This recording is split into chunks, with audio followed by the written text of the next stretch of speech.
Today, I'm going to give you a piece of the Executive Function Skills course right now. Module 1 includes a self-assessment that helps you identify your executive function strengths and struggles. Let's find out where your brain shines and where it needs support. Many people know they struggle with executive function in a vague general way.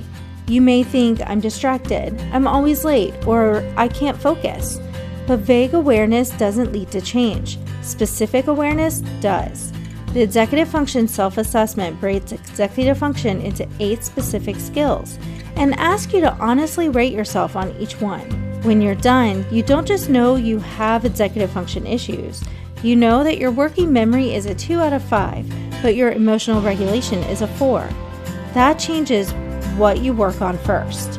Peter Anderson's research on executive function assessment showed that breaking EF into distinct components allows for targeted intervention. You don't need to fix everything at once. You need to know where to start. Grab a piece of paper. For each skill, rate 1 to 5. 1 means this is a major struggle for my daily life, and 5 means this is a strength. Be honest, no one's grading this. For working memory, can you hold multiple pieces of information in your head while using them? Do you walk into a room and forget why? And do you lose track of conversations mid-sentence? Rate yourself 1 to 5. For organization, do you have systems for tracking your stuff, your tasks, your commitments? Can you find what you need when you need it? Or is everything in a big pile? For planning, can you break a big goal into steps and figure out the order? Or do you jump in without a plan and improvise? When you plan, do you follow through? For time management, can you estimate how long things take? Do you arrive on time?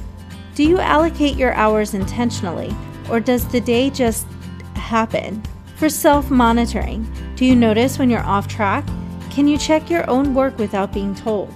Do you adjust in real time, or only realize something went wrong after the fact? For cognitive flexibility, how do you handle unexpected changes?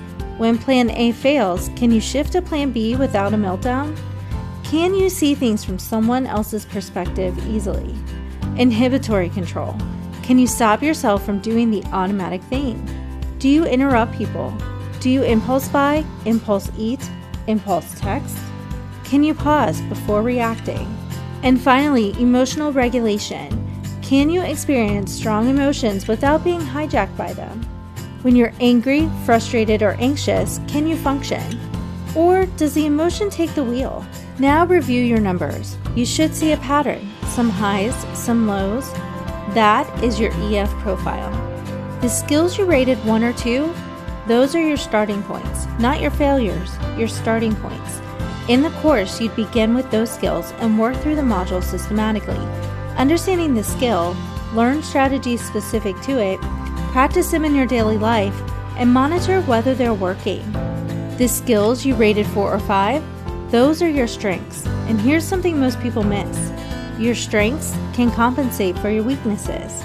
If your planning is a 5 but your time management is a 2, your strong planning skills can create external time structures that your time management doesn't have to handle internally. Our course teaches you to leverage strengths, not just fix weaknesses. That's a fundamental design principle. That's it. That's your appetizer for Module 1. The full module goes much deeper. It discusses the neuroscience of executive function development, your child's profile alongside yours, and specific action steps for your lowest scoring skills. Enrollment is now open, and launch pricing runs through June 30th. The link is in the description. If the self-assessment just showed you something you didn't know about your own brain, imagine what the other 7 modules will show you.